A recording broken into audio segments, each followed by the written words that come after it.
This knowledge fair organized by KMSS is always an excellent way for us to get the word out on some of the initiatives that we're working on. ECA does a lot with member states based on requests that we receive.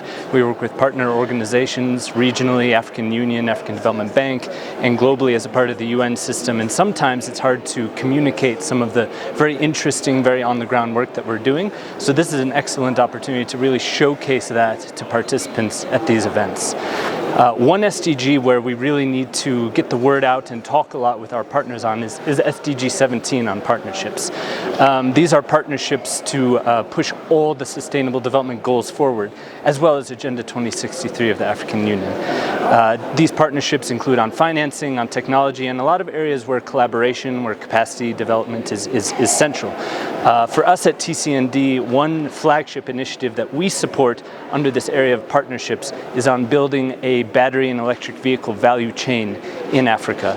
For context, as the world works towards the SDGs and combats climate change, it's going to have to shift from fossil fuels to renewable energy. This will require a whole host of new products, wind turbines, electric vehicles, lithium-ion batteries, which then in turn require a whole set of new minerals, of which Africa is a key supplier. DRC alone supplies 70% of the world's cobalt, South Africa, Gabon together about 50% of manganese, Zambia and DRC together about 10-15% of the world's copper, and these are integral elements of renewable energy products. Now, here is one area where African countries cannot go it alone. It can lead to what has traditionally characterized the mining sector as a race to the bottom.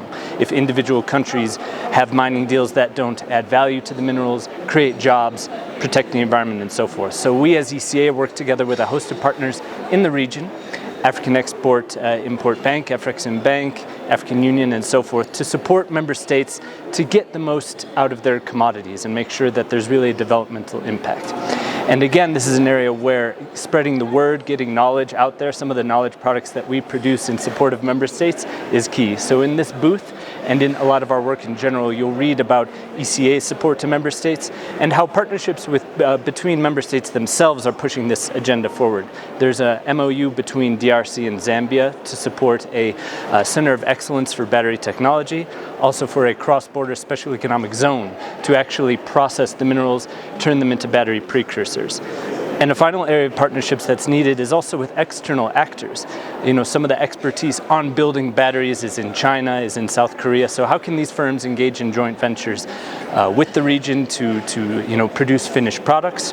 At the same time, there's a lot of high-level research going on new batteries in the United States and elsewhere.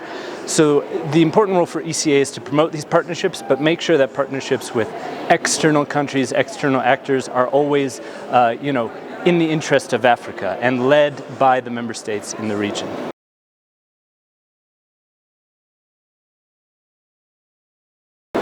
So one of the areas ECA supports member states with partners are called the Voluntary National and Local Reviews of SDG Progress. Countries, cities, they undertake reviews of the frameworks, the policies they have in place to support sustainable development. So we hold high-level workshops and sort of technical workshops at ARFSD to support policymakers. What they have told us is the #1 service that we provide is a venue for sharing of experiences, sharing of challenges, capacity building between countries, peer learning, and so forth. So these are the venues where we really need to get resources out there that exist, resources that the countries have, resources that we as ECA have put together.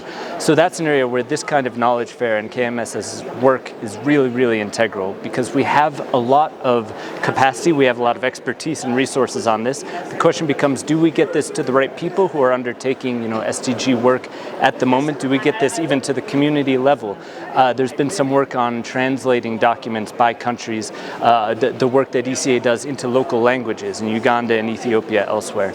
So any chance we get to really reach out and reach new audiences and explain the work that we do is a plus.